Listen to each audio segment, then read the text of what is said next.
semprot atau spray dryer. Kalian udah pernah lihat spray dryer nggak? Kita punya alatnya ini. Spray dryer ini kita punya alatnya, harganya cukup mahal ini. Udah pernah lihat nggak kira-kira? Belum. Belum pernah, Pak. Belum pernah ya. Jadi alat ini bisa dilihat di ini di lab pangan. Lab pangan kemarin ini ya online ya. Oh iya. Ya, jadi ini bisa dilihat di lab pangan. Jadi di sini spray dryer ini tujuannya adalah untuk mengeringkan suatu bahan makanan gitu ya, suatu feed, yang mana feednya itu berupa cairan ya, yang di dalam cairan itu terlarut padatan gitu ya. Jadi ada padatan yang terlarut dalam cairan. Contohnya umumnya itu yang sering dijadikan feed pada spray dryer, di antaranya adalah sari buah, ekstrak, misalnya ekstrak kopi gitu ya. Kalau mau dikristalkan dijadikan bubuk, yaitu biasanya pakai spray dryer.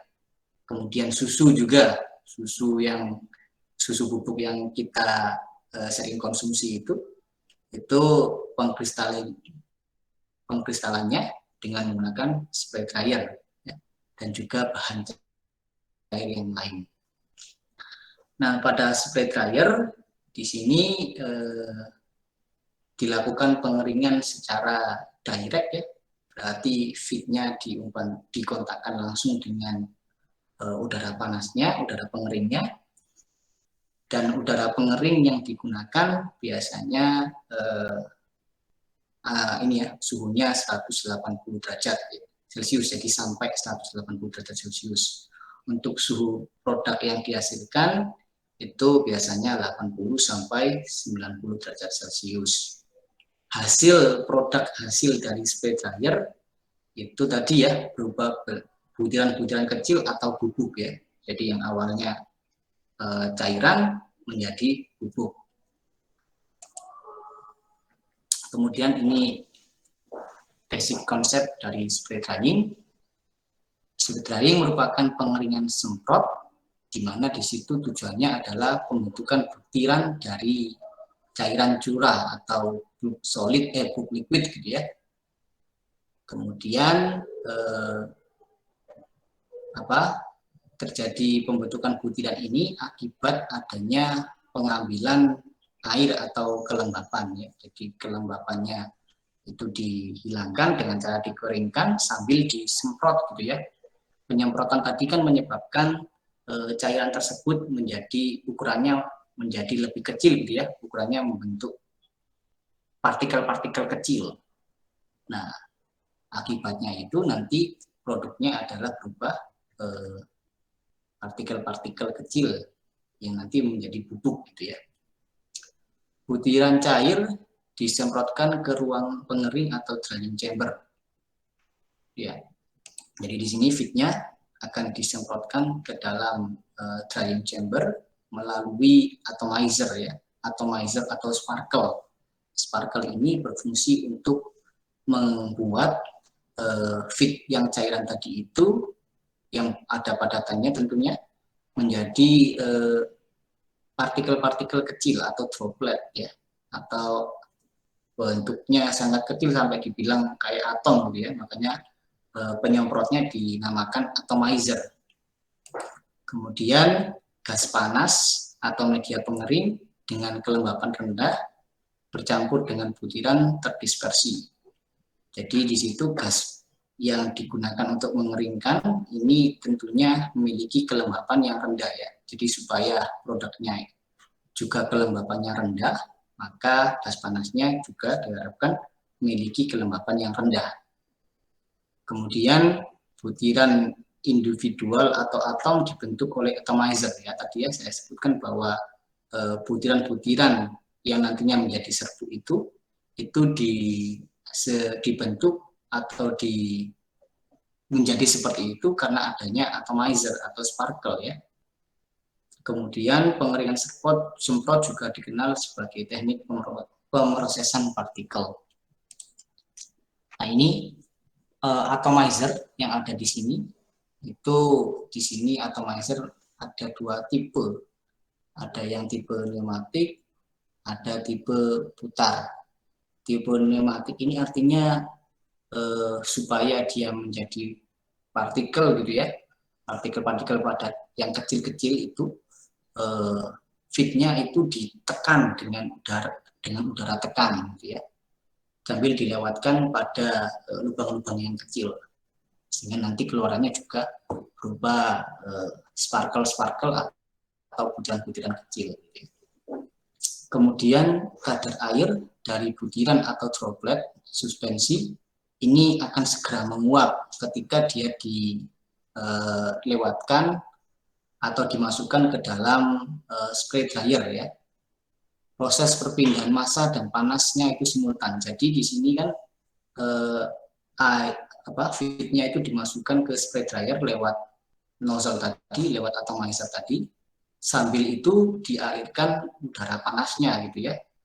Nah, pengalirannya ini secara co-current, jadi sama-sama dari atas. Nah, pada saat terjadi atomizer tadi, sambil dikeringkan juga dengan udara panas. Nah, pada proses ini itu laju pengeringannya itu sangat cepat ya. Karena apa? Karena butiran-butirannya itu kan sudah sangat kecil ya. Sudah sangat kecil sekali. Kita tahu bahwa semakin besar, semakin kecil ukuran partikel dari suatu padatan yang mau kita keringkan, maka luas permukaannya akan semakin besar kan ya. Sehingga proses perpindahan panasnya itu akan sangat sangat optimum sekali. Lajunya menjadi lebih cepat karena tadi luas permukaannya yang sangat besar karena bentuk dari padatan yang dikeringkan tadi berupa droplet yang sangat kecil. Sehingga di sini proses perpindahan massa dan panasnya itu terjadi sangat simultan atau cepat. Kemudian pengeringan droplet berlanjut di dalam drying chamber ya. Setelah di sini dia dikeringkan, proses pengeringannya yang ada di awal-awal sini tuh nggak lama gitu ya. Jadi 1 menit aja sudah kering ya, sudah kering. Nah, setelah itu berlanjut dengan pengeringan yang ada di dalam droplet. Jadi mungkin masih ada yang yang agak basah, itu akan dilanjutkan pengeringannya di dalam drying chamber. Cuman pada di drying chamber ini laju pengeringannya ini mengalami penurunan gitu ya. Jadi di awal-awal itu laju pengeringannya adalah constant rate. Nah, pada saat sudah di tengah-tengah drying chamber itu memasuki falling rate atau laju pengeringannya mengalami penurunan. Kemudian produk kering terbentuk pada pengeringan 1 tahap. Ya, pada saat pengeringan 1 tahap maka nanti akan terbentuk ini ya, terbentuk produk ya. Produknya ini sudah kering. Nah, produknya ini berbentuk partikel-partikel kecil atau powder gitu ya. Pemisahan partikel dari gas pengering menggunakan siklon atau back filter. Nah, jadi kan nanti yang powder ini akan terendapkan di bawah gitu ya. Nah, terus tentunya masih ada gitu ya. Ada partikel padatan yang sangat kecil yang tidak bisa terendapkan di sini, tapi dia terbawa oleh udara panasnya. Nah, karena dia masih terbawa oleh udara panas, sedangkan itu adalah produk kita ya, makanya di situ kita perlu memisahkannya, misalkan udara dengan partikel padatannya.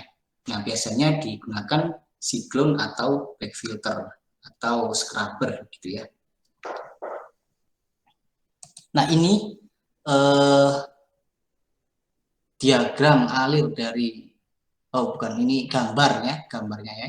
Gambar proses single state spray dryer ya. Ini alatnya seperti ini. Di situ nanti feed akan akan dialirkan ke dalam atomizer, sambil berbarengan udara itu akan dipanaskan di dalam heater yang kemudian nanti dialirkan beriringan dengan feednya, sehingga nanti terjadi kontak antara udara dan partikel yang sudah menjadi partikel kecil-kecil atau droplet yang masih basah tersebut. Akibat adanya kontak tadi, humidity atau moisture air yang ada di dalam partikel droplet tadi itu akan menguap ya, sehingga dia nanti akan terjatuh gitu ya, akan jatuh ke bawah, sedangkan uap airnya akan terbawa oleh udara panasnya. Padatan atau serbuk yang hasil dari produk ini nantinya akan masih terbawa ke sini ya, akan dipisahkan lagi dengan udara panasnya dengan menggunakan siklon ya. Dari sini nanti dihasilkan produk berupa powder atau bubuk. Sedangkan udaranya akan keluar dari siklon dan dialirkan ke dalam dust collector. Jadi mungkin masih ada debu-debu yang tidak terendapkan tadi, yang tidak bisa tersettling di sini. Itu harus ditangkap gitu ya, ditangkap dengan menggunakan dust collector atau scrubber. Karena ya nggak boleh juga ya ada debu langsung dikeluarkan gitu saja tanpa dia pisahkan dulu dengan debunya gitu ya. Kemudian ini adalah psikometrik diagram. Jadi tadi kan udara panas itu dihasilkan dari udara lingkungan yang dilewatkan pada heater. Sehingga di sini media pengeringnya yang berupa udara panas itu harus dilakukan pemanasan dulu ya, karena udara ambien di sini ya. Jadi udara ambien ini harus dipanaskan dulu hingga dari T ambien hingga T udara pemanas biasanya sedikit di atas suhu zona atomizer. Pada proses pemanasan udara, kelembapan atau humidity ratio udara konstan, tetapi kelembapan relatif atau relatif humidity turun hingga sangat rendah. Jadi di sini kan tadi saya bilang bahwa supaya produknya tetap memiliki kelembapan yang rendah, maka diupayakan kelembapan dari udaranya itu juga rendah gitu ya. Nah, di situ udaranya yang dari udara ambien itu nanti akan dipanaskan, di mana pemanasannya ini hanya humidity-nya dibuat konstan gitu ya, tidak merubah humidity, tidak sampai merubah humidity, tapi hanya merubah relatif humidity-nya saja. Ya. Di sini nanti relatif humidity-nya akan turun akibat adanya pemanasan dari udara ambien tadi. Kemudian ini kurva absorpsi isotermik ya. Di situ ada hubungan antara water activity atau AW dengan moisture content ya. Di sini AW dari produk biasanya diturunkan sekitar 0,2. Jadi karena produknya ini umumnya adalah produk makanan ya. Produk makanan kayak susu tadi, kita tahu bahwa bakteri itu akan lebih mudah gitu ya, akan lebih mudah berkembang biak pada AW atau water activity yang tinggi ya. Jika kita lihat di sini, pada beberapa mikroba itu dia akan bisa tumbuh ketika water activity-nya antara 1 sampai 6 ini ya. Nah, ini tidak kita harapkan ada gitu ya pada produk kita, sehingga kita pastikan bahwa produk kita itu benar-benar dalam keadaan kering ya, pada kondisi bubuk dan keadaannya sudah kering, di mana dia memiliki water activity yang tidak memungkinkan untuk mikroba itu berkembang. ya, atau tumbuh. Sehingga di sini biasanya water activity yang ditargetkan itu adalah sekitar 0,2-nya. Relative humidity udara harus dirasakan pada 20% untuk mendapatkan AW yang ada. Jadi kalau kemudian pada akhir pengeringan udara dan produk mendekati kondisi seimbang. Ya. Oke, kemudian laju evaporasi, suhu dan tekanan uap. Ini jadi laju evaporasi ini tentunya dipengaruhi oleh suhu, tekanan uap, luas permukaannya tadi ya. Semakin besar luas permukaannya, tentunya akan makin cepat proses evaporasinya. Kemudian gas pengeringnya juga ya. Gas pengeringnya lajunya berapa, kecepatannya, lajunya berapa, suhunya berapa. Gitu. Kemudian faktor penting yang lain adalah difusivitas air di dalam udara, kecepatan relatif droplet di dalam gas pengering, kemudian viskositasnya, serta konduktivitas dan kapasitas panas udara. Ya, ini terkait dengan perpindahan panasnya ya. Kemudian untuk konversi droplet cairan menjadi suatu partikel padatan, ini agar itu terjadi, agar dia menjadi partikel padatan yang awalnya berupa droplet yang masih ada uap airnya, ada airnya, di situ harus dia sudah kehilangan 50% dari beratnya gitu ya. Jadi airnya harus sudah hilang 50%-nya. Kemudian kehilangan volume 250% akibat dari pengerutan.